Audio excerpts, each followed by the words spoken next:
नमस्कार दोस्तों, स्वागत है आपका ईयर पेज पर। पन्नों से कानों तक, सोच बदलने वाली हर कहानी। आज हम लेकर आए हैं एक ऐसी कहानी जो सिर्फ एक वैज्ञानिक की आत्मकथा नहीं है, बल्कि ये एक झलक है उस इंसान की जिंदगी में जिसने दुनिया को सिखाया कि जिज्ञासा से बड़ा कोई शिक्षक नहीं होता। ये कहानी है रिचर्ड फाइनमैन की, नोबेल पुरस्कार विजेता भौतिकविद। लेकिन उससे भी पहले एक बेपरवाह, हंसमुख और सवालों से भरा इंसान। What do you care what other people think?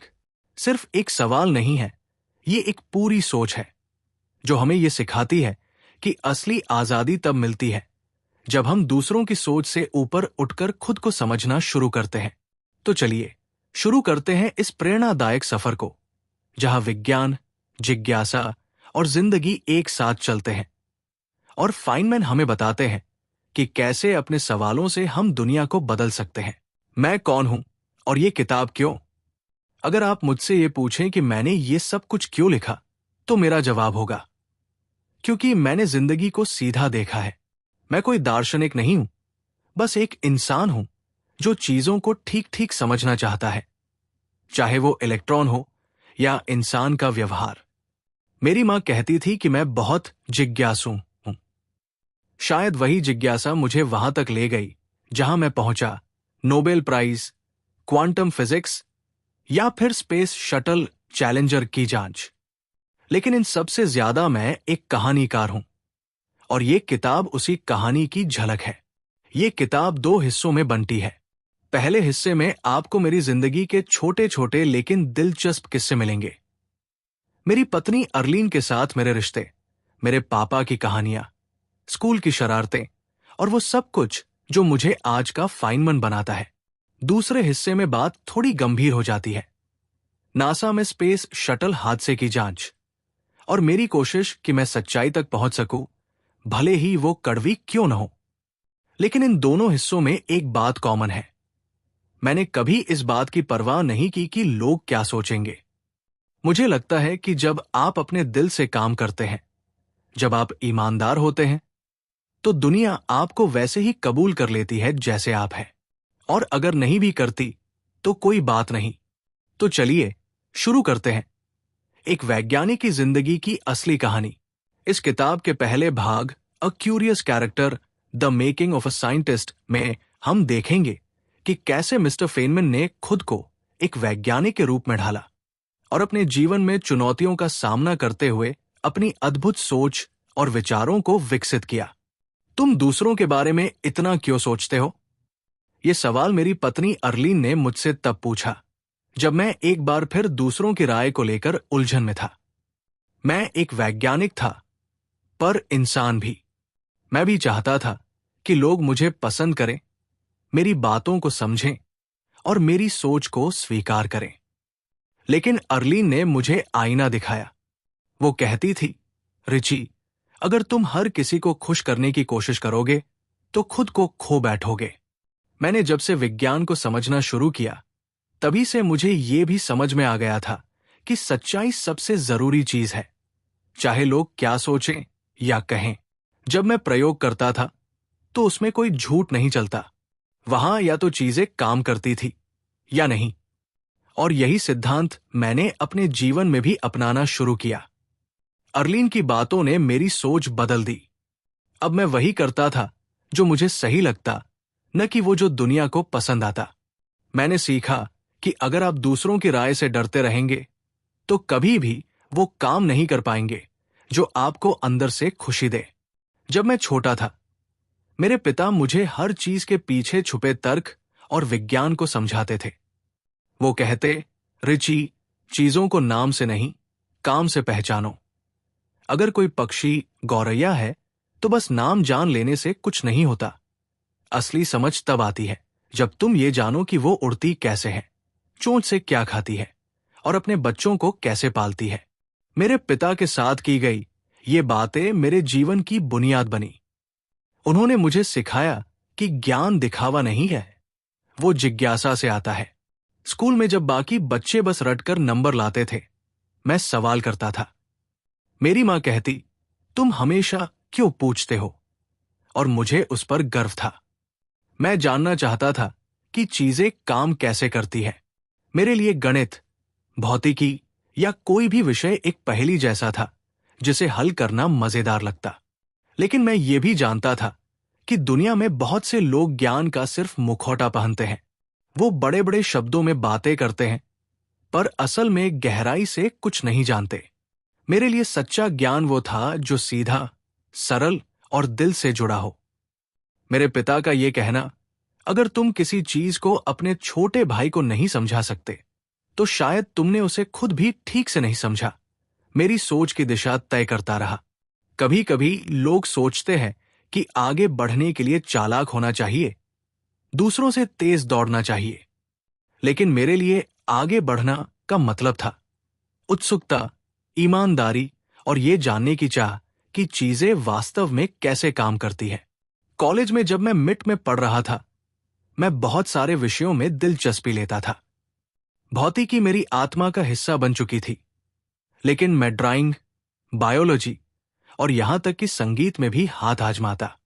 मेरा मानना था कि अगर आप केवल एक ही विषय पर ध्यान देते हैं तो आपकी सोच सीमित हो जाती है। असली समझ तब आती है जब आप चीजों को अलग अलग नजरियों से देखना सीखते हैं। एक बार मुझे एक छात्र ने कहा, तुम्हें तो सब आता है, तुम कैसे इतना सब कर लेते हो? और मैंने सोचा, ये आना नहीं है, ये करना है। मैं बस कोशिश करता हूं, गलतियां करता हूं और सीखता हूं। लोग अक्सर ये मान लेते हैं कि जो इंसान आत्मविश्वास से बात करता है वो जरूर सही होगा। लेकिन मेरे लिए, अगर मैं किसी चीज को नहीं जानता तो खुलकर कहता हूं, मुझे नहीं पता। इस ईमानदारी ने ही मुझे आगे बढ़ाया। और हां, एक बात और, जब सबने मुझे सलाह दी कि केवल ग्रेड्स पर ध्यान दो, तो मैंने अपनी जिज्ञासा को चुना, क्योंकि मुझे विश्वास था कि अगर मैं सच में जानना चाहता हूं तो नंबर अपने आप आ जाएंगे। जब मैं प्रिंसटन यूनिवर्सिटी में था, वहां एक छोटा सा किस्सा मेरी यादों में बस गया, जिसे मैंने होटल सिटी कहा। हुआ यूं कि यूनिवर्सिटी कैंपस में कई सारे होटल जैसे भवन थे, जहां अलग अलग विभागों के प्रोफेसर और शोधकर्ता रहते थे। एक दिन मुझे एक प्रोफेसर ने अपने कमरे में बुलाया, चाय पर बातचीत के लिए। मैंने देखा, वो कमरा किसी होटल के कमरे जैसा ही था, छोटा, सजाजा, पर उसमें एक बात अलग थी। दीवारों पर इक्वेशंस नहीं थी, बल्कि पेंटिंग्स थी। और मेज पर किताबें नहीं, बल्कि पत्रिकाएं और संगीत प्लेयर रखा था। मैं चौंका। फिर धीरे धीरे मुझे एहसास हुआ कि इन महान वैज्ञानिकों की दुनिया कितनी रंग बिरंगी थी। विज्ञान तो था ही, लेकिन कला, दर्शन, संगीत, सबका मेल था। मैं सोच में पड़ गया, क्या मैं सिर्फ गणित और भौतिकी तक सीमित रह गया हूं? फिर मैंने अपने कमरे को देखा। मेरी दीवारें फॉर्मूलों से भरी थी, लेकिन कहीं न कहीं वो जीवन गायब था। तभी से मैंने ठान लिया, मैं भी अपने जीवन में विविधता लाऊंगा। संगीत सीखूंगा, आर्ट करूंगा, और सिर्फ एक वैज्ञानिक नहीं, एक इंसान बनूंगा। होटल सिटी मेरे लिए सिर्फ एक जगह नहीं थी, वो एक प्रतीक था। ये याद दिलाने वाला कि ज्ञान सिर्फ किताबों में नहीं, हर जगह है, बस हमें देखने की नजर चाहिए। जब मैं न्यू मैक्सिको में काम कर रहा था, तो वहां एक व्यक्ति था, हरमन। अब सुनने में ये नाम शायद आम लगे, लेकिन उसकी शख्सियत बिल्कुल भी आम नहीं थी। वो कोई वैज्ञानिक नहीं था, ना ही कोई इंजीनियर, लेकिन जितना ज्ञान और समझ उसमें थी, वो किसी भी डिग्रीधारी को मात दे देता। हरमन सफाई का काम करता था। एक दिन जब मैं लैब से बाहर निकल रहा था, तो देखा वो पुराने पुर्जों से कुछ जोड़ तोड़ कर रहा है। उत्सुकता में मैं उसके पास गया और पूछा, क्या बना रहे हो? उसने कहा, एक रेडियो। टूटा हुआ था, लेकिन अब आवाज आ रही है। मैं चौंक गया। वो रेडियो तो मैं खुद फिक्स नहीं कर पाया था। धीरे धीरे मैं उससे बातें करने लगा। उसे फिजिक्स का कोई औपचारिक ज्ञान नहीं था, लेकिन सोचने की उसकी शैली लाजवाब थी। वो दुनिया को उस नजर से देखता था जैसे कोई वैज्ञानिक देखता है, बिना किसी भ्रम के, बिना दिखावे के। एक दिन मैंने उससे पूछा, हरमन, तुम्हें ये सब कैसे आता है? उसने मुस्कुराकर कहा, क्योंकि मैं ये सोचता ही नहीं कि लोग क्या सोचेंगे। मुझे जो समझना होता है मैं समझता हूं। यही बात मेरे दिल में बैठ गई। हरमन ने मुझे सिखाया कि ज्ञान का स्रोत केवल किताबें नहीं, बल्कि जिज्ञासा और साहस है, और सबसे जरूरी, खुद पर यकीन। उस दिन के बाद मैंने तय किया, मैं सिर्फ उन्हीं बातों पर ध्यान दूंगा जो मैं खुद समझना चाहता हूं, ना कि जो दुनिया चाहती है कि मैं समझूं। कभी कभी जब आप दुनिया को अपनी नजरों से देखते हैं तो लोग आपको गलत समझ लेते हैं। ऐसा ही कुछ मेरे साथ हुआ जब कुछ लोगों ने मुझे कहा, फेनमैन, यू सेक्सिस्ट पेग। अब यह कहानी शुरू होती है मेरी आदत से। मैं अक्सर लोगों के व्यवहार को विज्ञान की तरह पढ़ता था। चाहे वो डिनर टेबल पर किसी की बॉडी लैंग्वेज हो या किसी पार्टी में बातचीत का पैटर्न, मुझे सब कुछ ऑब्जर्व करना पसंद था। खासकर ये कि महिलाएं पुरुषों के साथ कैसे बातचीत करती हैं और क्यों करती हैं। एक बार मैं एक क्लब में गया। वहां लड़कियों से बात करते हुए मैंने सोचा, क्यों न इसे एक एक्सपेरिमेंट की तरह देखा जाए। मैंने खुद को बदल बदल कर पेश किया, कभी सीधे, कभी मजाकिया, कभी गंभीर। हर बार उनकी प्रतिक्रियाएं बदलती थी। एक महिला प्रोफेसर को यह बात पता चली। उसने मुझसे कहा, तुम महिलाओं को बस एक रिसर्च प्रोजेक्ट की तरह देखते हो। और वहीं से शुरू हुआ। मुझे सेक्सिस्ट पिग कहा जाने लगा। मैं हंसा, क्योंकि मुझे पता था मैं महिलाओं की इज्जत करता हूं, लेकिन मैं समाज के दिखावटी व्यवहार का हिस्सा नहीं बनता। अगर कोई चीज मुझे दिलचस्प लगती है तो मैं उसे समझने की कोशिश करता हूं, चाहे वो ब्रह्मांड हो या मानवीय संबंध।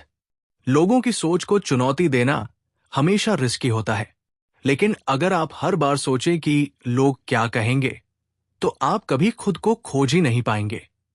इसलिए मैंने सीखा, आलोचना से डरना नहीं, बल्कि उसे समझना और उससे आगे बढ़ना चाहिए। आपने कभी किसी ऐसे इंसान से हाथ मिलाया है जिसकी प्रतिष्ठा इतनी बड़ी हो कि आपको लगे जैसे आपने इतिहास को छू लिया हो?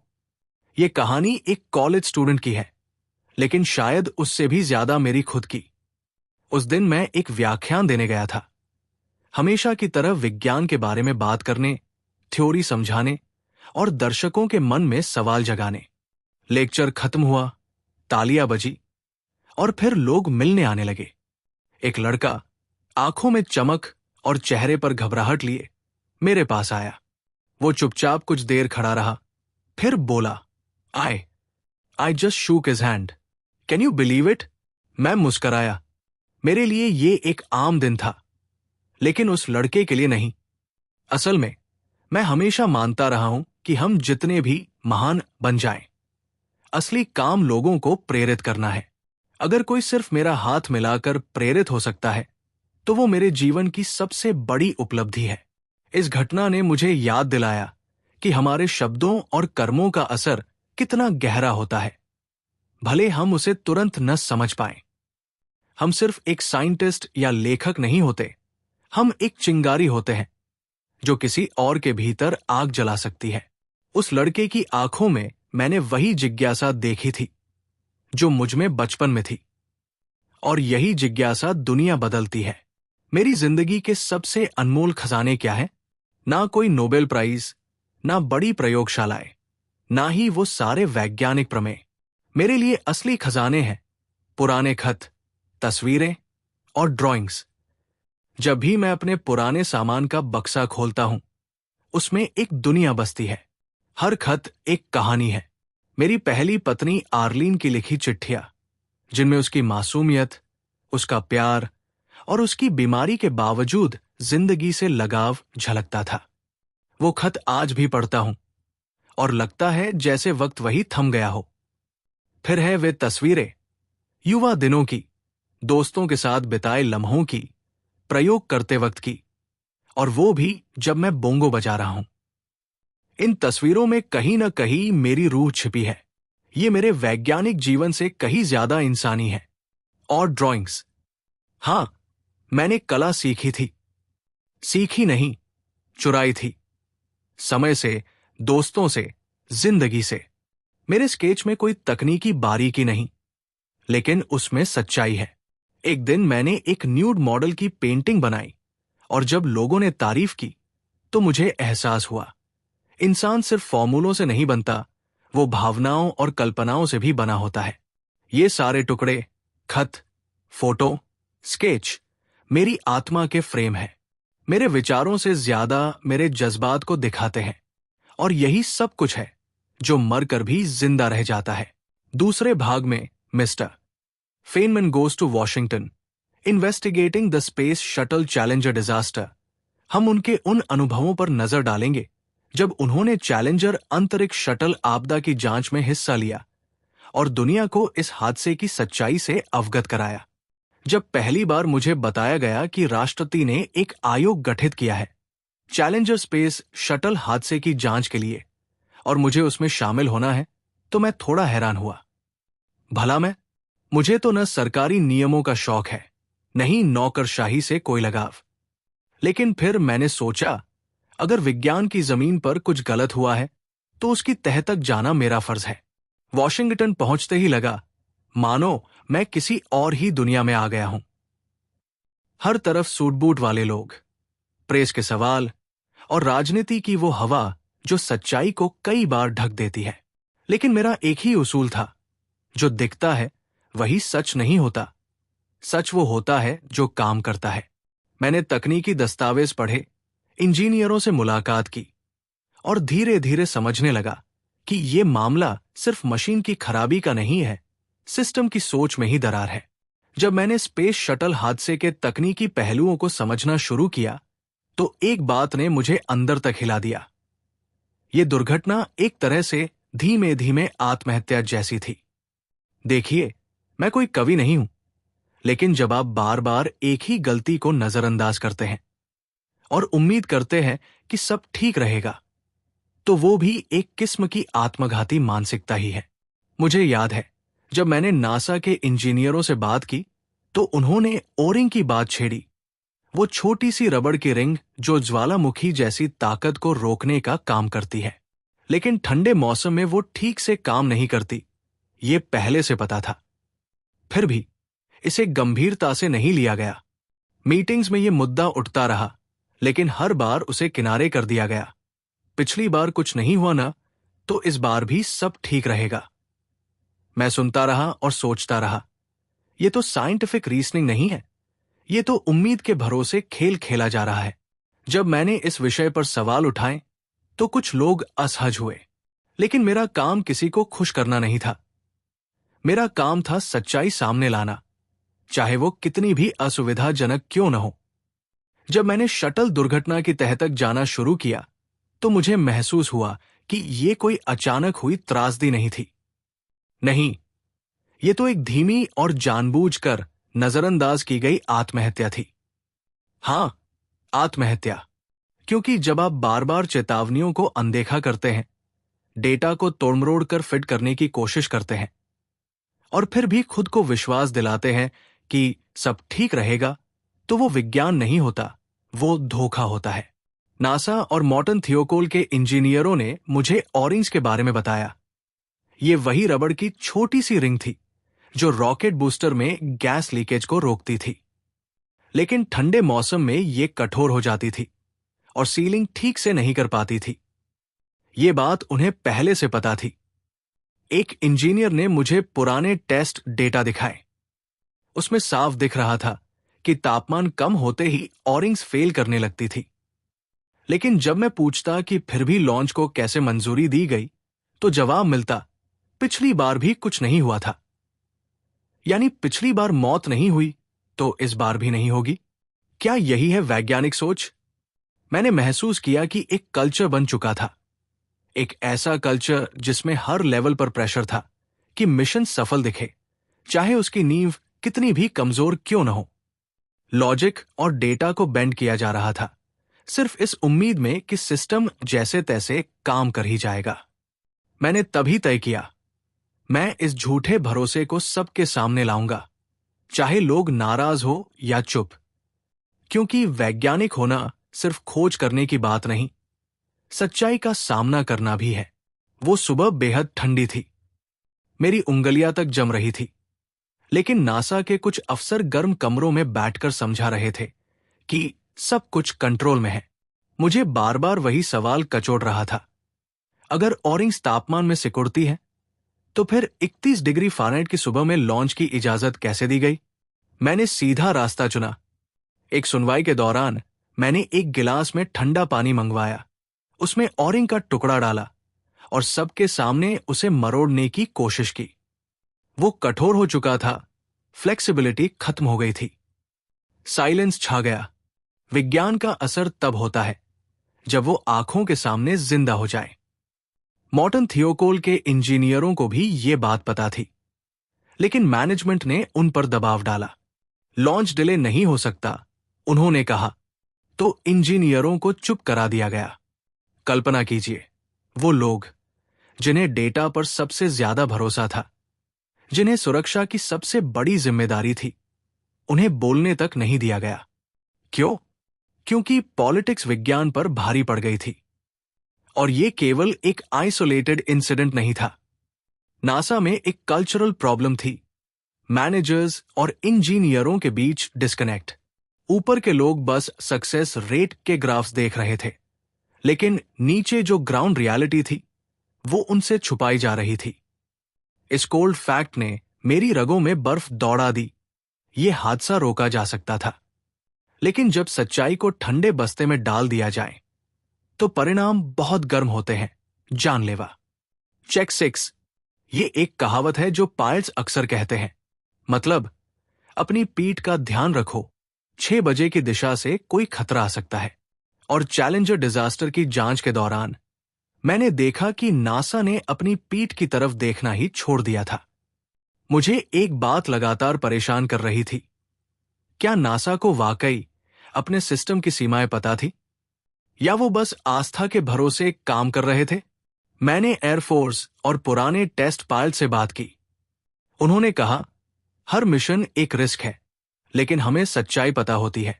नासा में ऐसा नहीं लगता। मैंने इंजीनियर से पूछा कि फेलियर रेट क्या है। उन्होंने कहा 1 इन 100। फिर मैनेजर से पूछा, उनका जवाब था 1 इन 1 लाख। इतना बड़ा अंतर? मैं चौंक गया। ये तो ऐसा था जैसे कोई कहे कि तूफान नहीं आएगा, क्योंकि हमें यकीन है कि बारिश नहीं होगी। चेक 6 का मतलब होता है, सवाल पूछो, डाउट करो। लेकिन नासा में एक कल्चर बन गया था, डोंट रॉक द बोट, सब स्मूथ दिखाओ। लॉन्च टाइम फिक्स है तो साइंस को एडजस्ट करो। मैंने महसूस किया कि वहां साइंस से ज्यादा ब्यूरोक्रेसी हावी थी। कुछ लोग सच बोलना चाहते थे, लेकिन सिस्टम उन्हें रोक रहा था। और जब कोई सिस्टम अपनी गलतियों को देखने से इनकार कर दे तो वो खुद अपने लिए खतरा बन जाता है। चेक 6 अब मेरे लिए एक वार्निंग बन चुका था। अपनी पीठ देखो, साइंस से मुंह मत मोड़ो, क्योंकि अगर तुमने साइंस को इग्नोर किया तो वो तुम्हें याद दिला देगा। बहुत जोर से, गमशूज यानी जासूसों जैसे इन्वेस्टिगेटर। और इस बार मैं खुद एक बना। चैलेंजर डिजास्टर की जांच करते हुए मैं समझ चुका था कि अगर असली जवाब चाहिए तो कागजों से नहीं, लोगों से बात करनी होगी। इसलिए मैं सीधे फील्ड इंजीनियर से मिलने लगा। वो लोग जो असल में रॉकेट के साथ काम करते थे, जिनके हाथों में ग्रीस लगती थी और जिनकी आंखों ने सिस्टम की सच्चाई देखी थी। वॉशिंगटन की पैनल मीटिंग्स फॉर्मल थी, सब कुछ पॉलिश्ड और डिप्लोमैटिक, लेकिन नीचे जमीन पर जो लोग थे उनकी बातें अलग थी। एक इंजीनियर ने मुझसे कहा, सर, वो ऑरिंग्स ठंड में काम नहीं करती। उसकी आंखों में डर था, डर कि उसकी बात से कोई नाराज न हो जाए। मैंने धीरे धीरे पैटर्न्स देखे। इंजीनियर्स अलर्ट करते थे, लेकिन उनके रिपोर्ट्स को मैनेजर्स डाइल्यूट कर देते। कम्युनिकेशन चेन में सच्चाई खो जाती। सबको दिखाना होता था कि सब ठीक है, लॉन्च ऑन टाइम होगा, चाहे साइंस कुछ और बोले। गमशूस की तरह मैं लीड्स फॉलो करता रहा।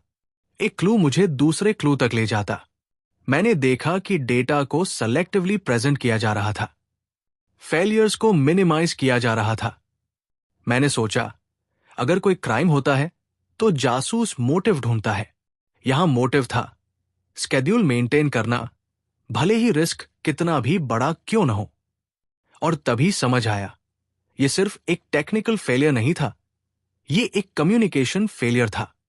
जब सच्चाई को सप्रेस किया जाता है तो डिजास्टर इनेविटेबल होता है। गमशूज बनकर मैंने जाना, इन्वेस्टिगेशन का मतलब होता है अनकंफर्टेबल सवाल पूछना, और शायद सही दिशा में पहला कदम भी। पैनल में बैठे हम सब डेटा पर चर्चा कर रहे थे, चार्ट्स, नंबर्स, ग्राफ्स। हर चीज को देखकर ऐसा लगता था जैसे सब परफेक्टली कैलकुलेटेड है। लेकिन मेरे अंदर एक सवाल लगातार उठ रहा था, क्या ये आंकड़े सचमुच सच दिखा रहे हैं? मैंने एक चार्ट देखा जिसमें फेलियर प्रोबेबिलिटी 1 इन 1 लाख दिखाई गई थी। मैंने पूछा, ये संख्या कहां से आई? जवाब आया, मैनेजर्स का अनुमान है। मैं चौंक गया।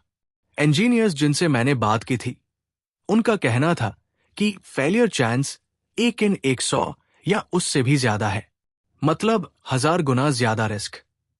मेरे लिए ये फैंटास्टिक फिगर्स थे, दिखने में चमकदार पर हकीकत से कोसों दूर।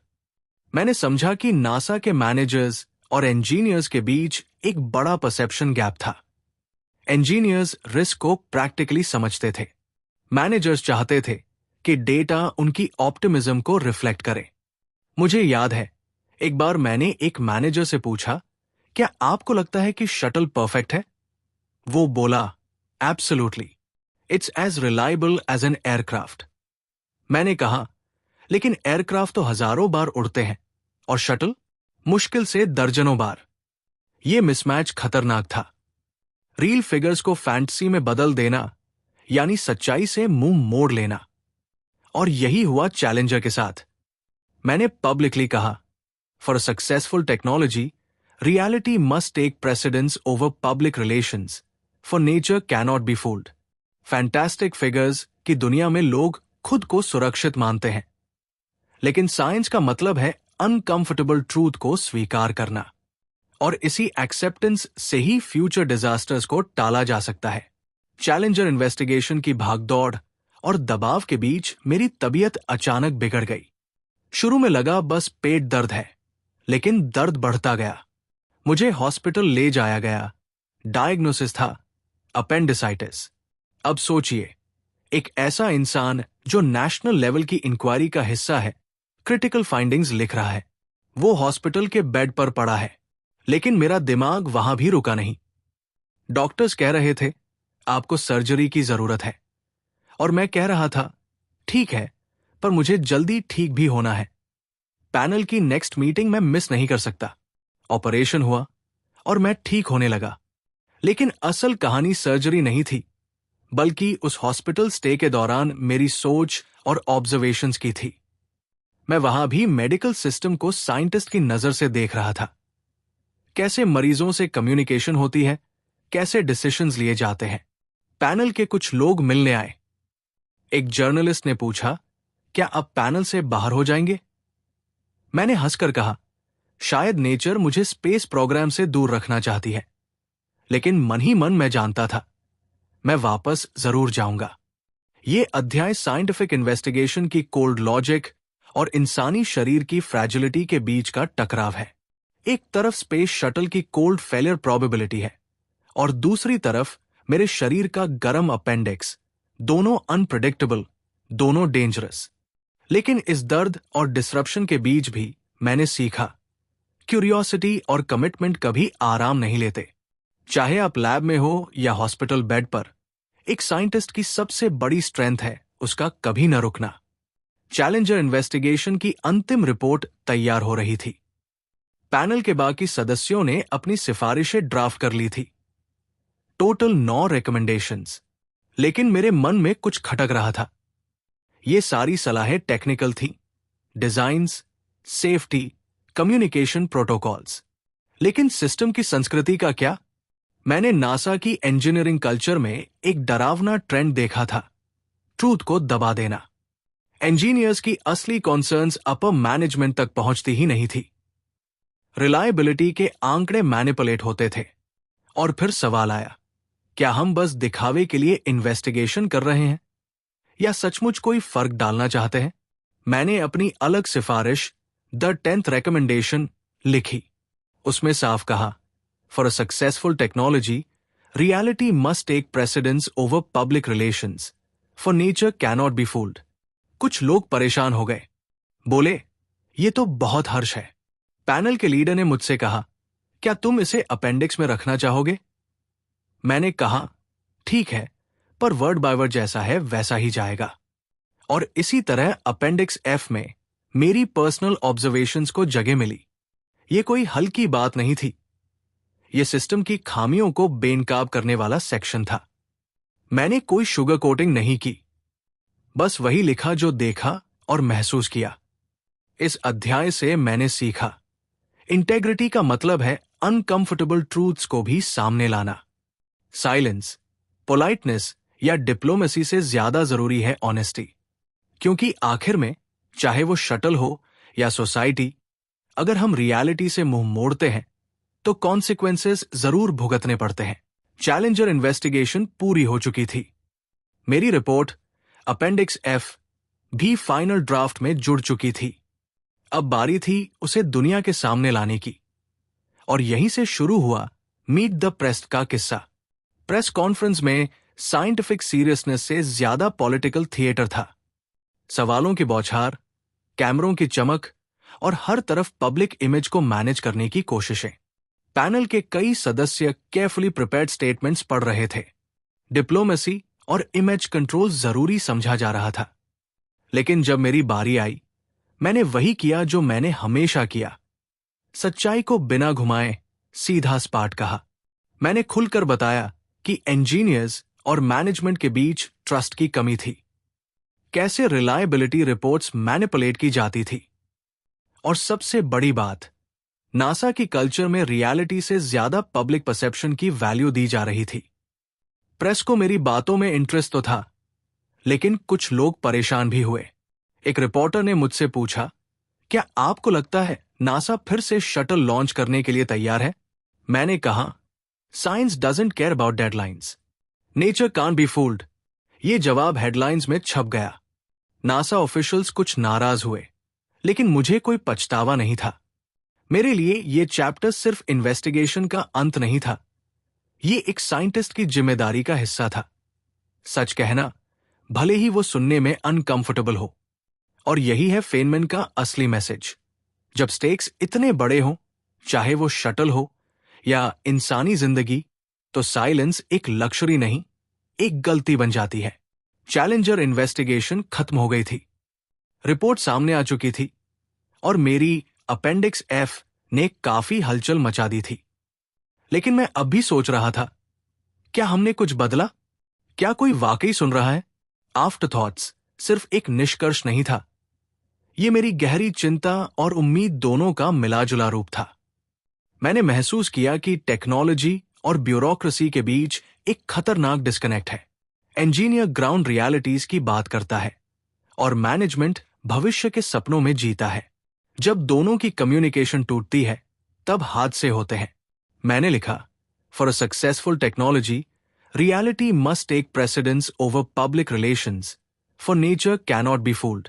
ये मेरे लिए सिर्फ एक वाक्य नहीं, एक चेतावनी थी। नासा के कई लोगों ने मुझसे प्राइवेटली कहा कि मेरी बातों ने उन्हें सोचने पर मजबूर किया, लेकिन पब्लिकली बदलाव की रफ्तार बहुत धीमी थी। कल्चर को बदलना इक्वेशन सुलझाने जितना आसान नहीं होता। मैं ये नहीं कहता कि मैंने सिस्टम बदल दिया, लेकिन मैंने कोशिश की कि उस सिस्टम के ब्लाइंड स्पॉट्स को उजागर कर सकूं।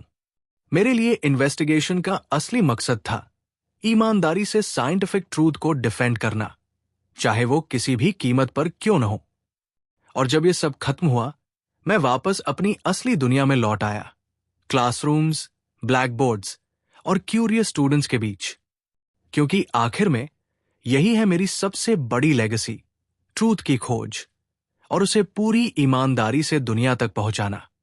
मैं कोई ब्यूरोक्रेट नहीं हूं, मैं एक साइंटिस्ट हूं, और मेरा काम है चीजों को वैसे देखना जैसी वे हैं, ना कि जैसी वे दिखती है। चैलेंजर हादसे की जांच के दौरान मुझे जो बातें दिखी वो गंभीर थी। इसलिए मैंने सोचा क्यों ना उन्हें अपने ही शब्दों में रिकॉर्ड किया जाए, बिना किसी लागल पेट के। अपेंडिक्स एफ में मैंने सिस्टम की सबसे बड़ी खामी को उजागर किया, ट्रूथ और इल्यूजन के बीच की दूरी। इंजीनियर्स और मैनेजर्स की रिस्क परसेप्शन एक दूसरे से बिल्कुल अलग थी। इंजीनियर्स जानते थे कि जॉइंट्स में फ्लॉज हैं, कि ऑरिंग्स ठंड में फेल हो सकती है, लेकिन मैनेजर्स इन वार्निंग्स को नजरअंदाज करके कहते थे 1 in 1 लाख चांस, मतलब वर्चुअली इम्पॉसिबल। पर हकीकत यह थी कि रिस्क 1 in 100 या उससे भी ज्यादा था। मैंने लिखा, reality must take precedence over public relations, for nature cannot be fooled. इसका मतलब साफ था, आप मीडिया को इंप्रेस कर सकते हैं, पॉलिटिशियंस को भी, लेकिन फिजिक्स को नहीं। अगर कोई पार्ट फेल होने वाला है तो वो प्रचार के भरोसे नहीं बचेगा। मैंने ये भी कहा कि नासा को अपनी कल्चर बदलनी होगी। साइंटिफिक इंटेग्रिटी सिर्फ एक्सपेरिमेंट्स के लिए नहीं होती, बल्कि डिसीजंस लेने के लिए भी जरूरी होती है। अपेंडिक्स एफ मेरे लिए एक पर्सनल स्टेटमेंट था, एक वैज्ञानिक की नैतिक जिम्मेदारी निभाने की कोशिश। सच को बोलना, भले ही वो सुनने में कितना भी असुविधाजनक क्यों न हो। उम्मीद है आपको what do you care what other people think से जुड़ी जानकारी और इसके लाइफ ट्रांसफॉर्मिंग इनसाइट्स पसंद आए होंगे। अगर आपको यह वीडियो पसंद आया हो तो लाइक, कमेंट और शेयर जरूर करें, और हमारे ईयरपेज चैनल को सब्सक्राइब करना न भूलें। हमारी अगली किताब के बारे में जानने के लिए कमेंट सेक्शन में अपनी राय साझा करें। ईयरपेज, पन्नों से कानों तक, सोच बदलने वाली हर कहानी। धन्यवाद।